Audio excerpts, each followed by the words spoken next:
ನಾಳೆಯಿಂದ killing star Darshan and ಆರೋಪಿಗಳಿಗೆ ಟ್ರಯಲ್ನ ಆತಂಕ ಶುರುವಾಗುತ್ತೆ. ಚಾರ್ಜ್ ಫ್ರೇಮಿಂಗ್ ಮಾಡ್ತಾರೆ, ಟ್ರಯಲ್ ಶುರುವಾಗುತ್ತೆ. ನಾಳೆಯಿಂದ ಅಸಲಿ ಪಿಕ್ಚರ್ ಸ್ಟಾರ್ಟ್. ಯಾರ್ಯಾರಿಗೆ ಯಾವ್ಯಾವ ರೀತಿ ಆತಂಕ ಕಾಡ್ತಾ ಇದೆ, ಏನೆಲ್ಲ ನಡೆಯುತ್ತೆ, ಈ ಚಾರ್ಜ್ ಫ್ರೇಮಿಂಗ್ ಅಂದ್ರೆ ಏನು, ಟ್ರಯಲ್ ಅಂದ್ರೆ ಏನು, ಯಾವ ರೀತಿ ಇರುತ್ತೆ, ಡೀಟೇಲ್ಡ್ ರಿಪೋರ್ಟ್ ನಿಮ್ಮ ಮುಂದೆ.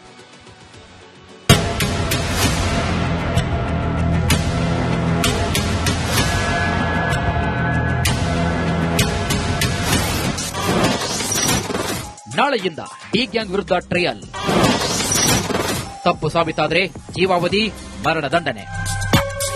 ರೇಣುಕಾಸ್ವಾಮಿ ಕೊಲೆ ಕೇಸಿನಲ್ಲಿ ಜೈಲು ಪಾಲಾಗಿರುವಂತಹ ನಟ ದರ್ಶನ್, ಪವಿತ್ರಗೌಡ ಸೇರಿದಂತೆ ಒಟ್ಟು 17 ಆರೋಪಿಗಳ ಅಸಲಿ ಭವಿಷ್ಯ ನಾಳೆಯಿಂದ ಶುರುವಾಗಲಿದೆ. ಯಾಕಂದ್ರೆ ನಾಳೆಯಿಂದ 57ನೇ ಸಿಸಿಎಚ್ನಲ್ಲಿ ಟ್ರಯಲ್ ಆರಂಭವಾಗಲಿದೆ. ಇನ್ನು ಟ್ರಯಲ್ ಅಂದ್ರೆ ಪೊಲೀಸರು ತನಿಖೆ ನಡೆಸಿ ಆರೋಪ ಪಟ್ಟಿಯಲ್ಲಿ ದಾಖಲಿಸಿದ ಅಂಶಗಳನ್ನ ಕೋರ್ಟ್ನಲ್ಲಿ ಸಾಬೀತುಪಡಿಸುವ ಪ್ರಕ್ರಿಯೆ.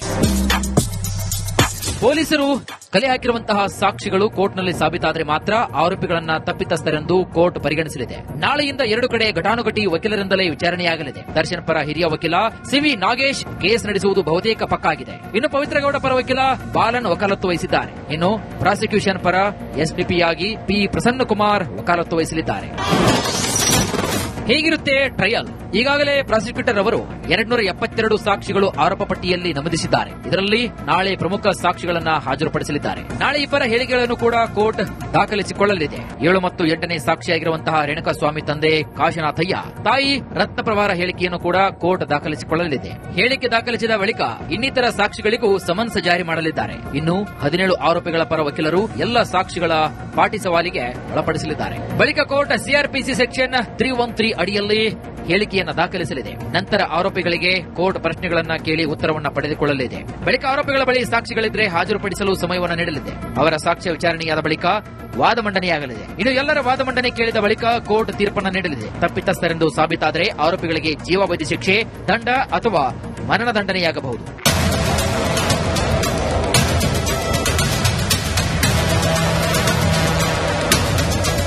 ಇನ್ನು ಈ ಕೇಸಿನಲ್ಲಿ ದರ್ಶನ್ ಮನೆಯಿಂದ ವಶಕ್ಕೆ ಪಡೆಯಲಾದ ಬಟ್ಟೆಗಳು, ಘಟನೆ ದಿನದಂದು ಧರಿಸಿದಂತಹ ಶೂಗಳು, ಇವುಗಳಲ್ಲಿ ಕಂಡುಬಂದಿರುವಂತಹ ರಕ್ತದ ಕಲೆಗಳ ಡಿಎನ್ಎ, ಸಿಸಿಟಿವಿ ದೃಶ್ಯಗಳು, ಮೊಬೈಲ್ ಟವರ್ ಲೊಕೇಶನ್ಗಳು, ರೇಣುಕಾಸ್ವಾಮಿ ದೇಹದಲ್ಲಿ ಆದ ಗಾಯಗಳು, ಘಟನೆಯ ಸ್ಥಳವಾದ ಶೆಡ್ ಬಳಿ ದರ್ಶನ್ ತೆಗೆಸಿಕೊಂಡಿರುವಂತಹ ಫೋಟೋ, ಇವೆಲ್ಲವೂ ಕೂಡ ಸಾಕ್ಷಿಗಳಾಗಿ ಮಹತ್ವದ ಪಾತ್ರವನ್ನು ವಹಿಸುತ್ತವೆ. ನಾಳಿನ ವಿಚಾರಣೆಗೆ ಎಸ್ಪಿಪಿ ತಂಡ ಸಿದ್ಧತೆಯನ್ನ ನಡೆಸಿದೆ. ಎಸ್ಪಿಪಿ ಪ್ರಸನ್ನಕುಮಾರ್, ತನಿಖಾಧಿಕಾರಿ ಎಸಿಪಿ ಚಂದನ್ ಅಪಾರ್ಟ್ಮೆಂಟ್ ಬಳಿಯ ಸ್ಥಳ, ಅಲ್ಲದೆ ರೇಣುಕಾಸ್ವಾಮಿ ಡಿ ಗ್ಯಾಂಗ್ ಮುಂದೆ. ನಾಳೆಯಿಂದ ಕಿಲ್ಲಿಂಗ್ ಸ್ಟಾರ್ ದರ್ಶನ್ ಅಂಡ್ ಆರೋಪಿಗಳಿಗೆ ಟ್ರಯಲ್ನ ಆತಂಕ ಶುರುವಾಗುತ್ತೆ. ಚಾರ್ಜ್ ಫ್ರೇಮಿಂಗ್ ಮಾಡ್ತಾರೆ, ಟ್ರಯಲ್ ಶುರುವಾಗುತ್ತೆ. ನಾಳೆಯಿಂದ ಅಸಲಿ ಪಿಕ್ಚರ್ ಸ್ಟಾರ್ಟ್. ಯಾರ್ಯಾರಿಗೆ ಯಾವ್ಯಾವ ರೀತಿ ಆತಂಕ ಕಾಡ್ತಾ ಇದೆ, ಏನೆಲ್ಲ ನಡೆಯುತ್ತೆ, ಈ ಚಾರ್ಜ್ ಫ್ರೇಮಿಂಗ್ ಅಂದ್ರೆ ಏನು, ಟ್ರಯಲ್ ಅಂದ್ರೆ ಏನು, ಯಾವ ರೀತಿ ಇರುತ್ತೆ, ಡೀಟೇಲ್ಡ್ ರಿಪೋರ್ಟ್ ನಿಮ್ಮ ಮುಂದೆ.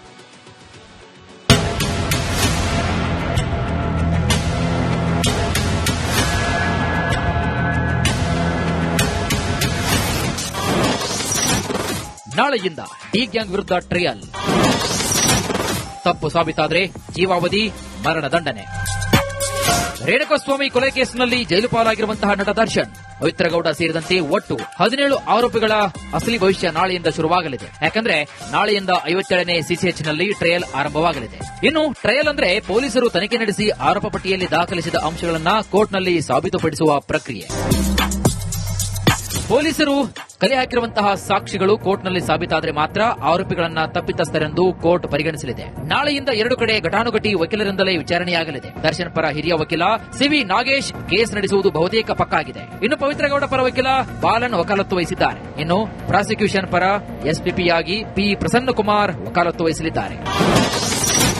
ಹೇಗಿರುತ್ತೆ ಟ್ರಯಲ್? ಈಗಾಗಲೇ ಪ್ರಾಸಿಕ್ಯೂಟರ್ ಅವರು 272 ಸಾಕ್ಷಿಗಳು ಆರೋಪ ಪಟ್ಟಿಯಲ್ಲಿ ನಮೂದಿಸಿದ್ದಾರೆ. ಇದರಲ್ಲಿ ನಾಳೆ ಪ್ರಮುಖ ಸಾಕ್ಷಿಗಳನ್ನ ಹಾಜರುಪಡಿಸಲಿದ್ದಾರೆ. ನಾಳೆ ಇಬ್ಬರ ಹೇಳಿಕೆಗಳನ್ನು ಕೂಡ ಕೋರ್ಟ್ ದಾಖಲಿಸಿಕೊಳ್ಳಲಿದೆ. 7 ಮತ್ತು 8ನೇ ಸಾಕ್ಷಿಯಾಗಿರುವಂತಹ ರೇಣುಕಾಸ್ವಾಮಿ ತಂದೆ ಕಾಶನಾಥಯ್ಯ, ತಾಯಿ ರತ್ನಪ್ರಭಾರ ಹೇಳಿಕೆಯನ್ನು ಕೂಡ ಕೋರ್ಟ್ ದಾಖಲಿಸಿಕೊಳ್ಳಲಿದೆ. ಹೇಳಿಕೆ ದಾಖಲಿಸಿದ ಬಳಿಕ ಇನ್ನಿತರ ಸಾಕ್ಷಿಗಳಿಗೂ ಸಮನ್ಸ್ ಜಾರಿ ಮಾಡಲಿದ್ದಾರೆ. ಇನ್ನು 17 ಆರೋಪಿಗಳ ಪರ ವಕೀಲರು ಎಲ್ಲ ಸಾಕ್ಷಿಗಳ ಪಾಟಿ ಸವಾಲಿಗೆ ಒಳಪಡಿಸಲಿದ್ದಾರೆ. ಬಳಿಕ ಕೋರ್ಟ್ ಸಿಆರ್ಪಿಸಿ ಸೆಕ್ಷನ್ 313 ಅಡಿಯಲ್ಲಿ ಹೇಳಿಕೆಯನ್ನ ದಾಖಲಿಸಲಿದೆ. ನಂತರ ಆರೋಪಿಗಳಿಗೆ ಕೋರ್ಟ್ ಪ್ರಶ್ನೆಗಳನ್ನ ಕೇಳಿ ಉತ್ತರವನ್ನ ಪಡೆದುಕೊಳ್ಳಲಿದೆ. ಬಳಿಕ ಆರೋಪಿಗಳ ಬಳಿ ಸಾಕ್ಷಿಗಳಿದ್ರೆ ಹಾಜರುಪಡಿಸಲು ಸಮಯವನ್ನು ನೀಡಲಿದೆ. ಅವರ ಸಾಕ್ಷ್ಯ ವಿಚಾರಣೆಯಾದ ಬಳಿಕ ವಾದ ಮಂಡನೆಯಾಗಲಿದೆ. ಇನ್ನು ಎಲ್ಲರ ವಾದ ಮಂಡನೆ ಕೇಳಿದ ಬಳಿಕ ಕೋರ್ಟ್ ತೀರ್ಪನ್ನು ನೀಡಲಿದೆ. ತಪ್ಪಿತಸ್ಥರೆಂದು ಸಾಬೀತಾದರೆ ಆರೋಪಿಗಳಿಗೆ ಜೀವಾವಧಿ ಶಿಕ್ಷೆ, ದಂಡ ಅಥವಾ ಮರಣದಂಡನೆಯಾಗಬಹುದು.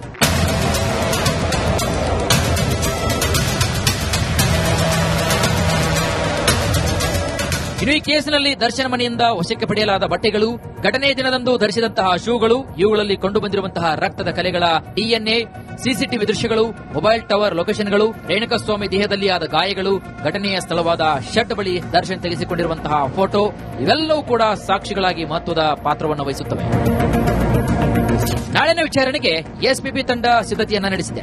ಎಸ್ಪಿಪಿ ಪ್ರಸನ್ನಕುಮಾರ್, ತನಿಖಾಧಿಕಾರಿ ಎಸಿಪಿ ಚಂದನ್ ಅಪಾರ್ಟ್ಮೆಂಟ್ ಬಳಿಯ ಸ್ಥಳ ಅಲ್ಲದೆ ರೇಣುಕಾಸ್ವಾಮಿ ಡಿ ಗ್ಯಾಂಗ್ ಮುಂದೆ ನಾಳೆಯಿಂದ ಕಿಲ್ಲಿಂಗ್ ಸ್ಟಾರ್ ದರ್ಶನ್ ಅಂಡ್ ಆರೋಪಿಗಳಿಗೆ ಟ್ರಯಲ್ನ ಆತಂಕ ಶುರುವಾಗುತ್ತೆ.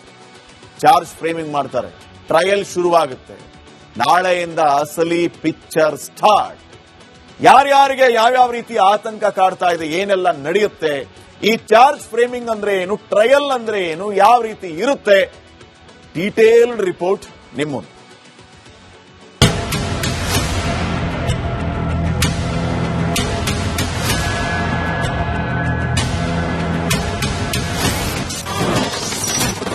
ನಾಳೆಯಿಂದ ಡಿ ಗ್ಯಾಂಗ್ ವಿರುದ್ಧ ಟ್ರಯಲ್. ತಪ್ಪು ಸಾಬೀತಾದರೆ ಜೀವಾವಧಿ, ಮರಣದಂಡನೆ. ರೇಣುಕಾಸ್ವಾಮಿ ಕೊಲೆ ಕೇಸಿನಲ್ಲಿ ಜೈಲು ಪಾಲಾಗಿರುವಂತಹ ನಟ ದರ್ಶನ್, ಪವಿತ್ರಗೌಡ ಸೇರಿದಂತೆ ಒಟ್ಟು 17 ಆರೋಪಿಗಳ ಅಸಲಿ ಭವಿಷ್ಯ ನಾಳೆಯಿಂದ ಶುರುವಾಗಲಿದೆ. ಯಾಕಂದ್ರೆ ನಾಳೆಯಿಂದ 57ನೇ ಸಿಸಿಎಚ್ನಲ್ಲಿ ಟ್ರಯಲ್ ಆರಂಭವಾಗಲಿದೆ. ಇನ್ನು ಟ್ರಯಲ್ ಅಂದ್ರೆ ಪೊಲೀಸರು ತನಿಖೆ ನಡೆಸಿ ಆರೋಪ ಪಟ್ಟಿಯಲ್ಲಿ ದಾಖಲಿಸಿದ ಅಂಶಗಳನ್ನ ಕೋರ್ಟ್ನಲ್ಲಿ ಸಾಬೀತುಪಡಿಸುವ ಪ್ರಕ್ರಿಯೆ. ಪೊಲೀಸರು ಕಲೆ ಹಾಕಿರುವಂತಹ ಸಾಕ್ಷಿಗಳು ಕೋರ್ಟ್ನಲ್ಲಿ ಸಾಬೀತಾದರೆ ಮಾತ್ರ ಆರೋಪಿಗಳನ್ನ ತಪ್ಪಿತಸ್ಥರೆಂದು ಕೋರ್ಟ್ ಪರಿಗಣಿಸಲಿದೆ. ನಾಳೆಯಿಂದ 2 ಕಡೆ ಘಟಾನುಘಟಿ ವಕೀಲರಿಂದಲೇ ವಿಚಾರಣೆಯಾಗಲಿದೆ. ದರ್ಶನ್ ಪರ ಹಿರಿಯ ವಕೀಲ ಸಿವಿ ನಾಗೇಶ್ ಕೇಸ್ ನಡೆಸುವುದು ಬಹುತೇಕ ಪಕ್ಕಾ ಆಗಿದೆ. ಇನ್ನು ಪವಿತ್ರಗೌಡ ಪರ ವಕೀಲ ಬಾಲನ್ ವಕಾಲತ್ತು ವಹಿಸಿದ್ದಾರೆ. ಇನ್ನು ಪ್ರಾಸಿಕ್ಯೂಷನ್ ಪರ ಎಸ್ಪಿಪಿಯಾಗಿ ಪಿ ಪ್ರಸನ್ನಕುಮಾರ್ ವಕಾಲತ್ತು ವಹಿಸಲಿದ್ದಾರೆ. ಹೇಗಿರುತ್ತೆ ಟ್ರಯಲ್? ಈಗಾಗಲೇ ಪ್ರಾಸಿಕ್ಯೂಟರ್ ಅವರು 272 ಸಾಕ್ಷಿಗಳು ಆರೋಪ ಪಟ್ಟಿಯಲ್ಲಿ ನಮೂದಿಸಿದ್ದಾರೆ. ಇದರಲ್ಲಿ ನಾಳೆ ಪ್ರಮುಖ ಸಾಕ್ಷಿಗಳನ್ನ ಹಾಜರುಪಡಿಸಲಿದ್ದಾರೆ. ನಾಳೆ ಇಬ್ಬರ ಹೇಳಿಕೆಗಳನ್ನು ಕೂಡ ಕೋರ್ಟ್ ದಾಖಲಿಸಿಕೊಳ್ಳಲಿದೆ. 7 ಮತ್ತು 8ನೇ ಸಾಕ್ಷಿಯಾಗಿರುವಂತಹ ರೇಣುಕಾಸ್ವಾಮಿ ತಂದೆ ಕಾಶನಾಥಯ್ಯ, ತಾಯಿ ರತ್ನಪ್ರಭಾರ ಹೇಳಿಕೆಯನ್ನು ಕೂಡ ಕೋರ್ಟ್ ದಾಖಲಿಸಿಕೊಳ್ಳಲಿದೆ. ಹೇಳಿಕೆ ದಾಖಲಿಸಿದ ಬಳಿಕ ಇನ್ನಿತರ ಸಾಕ್ಷಿಗಳಿಗೂ ಸಮನ್ಸ್ ಜಾರಿ ಮಾಡಲಿದ್ದಾರೆ. ಇನ್ನು 17 ಆರೋಪಿಗಳ ಪರ ವಕೀಲರು ಎಲ್ಲ ಸಾಕ್ಷಿಗಳ ಪಾಟಿ ಸವಾಲಿಗೆ ಒಳಪಡಿಸಲಿದ್ದಾರೆ. ಬಳಿಕ ಕೋರ್ಟ್ ಸಿಆರ್ಪಿಸಿ ಸೆಕ್ಷನ್ 313 ಅಡಿಯಲ್ಲಿ ಹೇಳಿಕೆಯನ್ನು ದಾಖಲಿಸಲಿದೆ. ನಂತರ ಆರೋಪಿಗಳಿಗೆ ಕೋರ್ಟ್ ಪ್ರಶ್ನೆಗಳನ್ನ ಕೇಳಿ ಉತ್ತರವನ್ನ ಪಡೆದುಕೊಳ್ಳಲಿದೆ. ಬಳಿಕ ಆರೋಪಿಗಳ ಬಳಿ ಸಾಕ್ಷಿಗಳಿದ್ರೆ ಹಾಜರುಪಡಿಸಲು ಸಮಯವನ್ನು ನೀಡಲಿದೆ. ಅವರ ಸಾಕ್ಷ್ಯ ವಿಚಾರಣೆಯಾದ ಬಳಿಕ ವಾದ ಮಂಡನೆಯಾಗಲಿದೆ. ಇನ್ನು ಎಲ್ಲರ ವಾದ ಮಂಡನೆ ಕೇಳಿದ ಬಳಿಕ ಕೋರ್ಟ್ ತೀರ್ಪನ್ನು ನೀಡಲಿದೆ. ತಪ್ಪಿತಸ್ಥರೆಂದು ಸಾಬೀತಾದರೆ ಆರೋಪಿಗಳಿಗೆ ಜೀವಾವಧಿ ಶಿಕ್ಷೆ, ದಂಡ ಅಥವಾ ಮರಣದಂಡನೆಯಾಗಬಹುದು.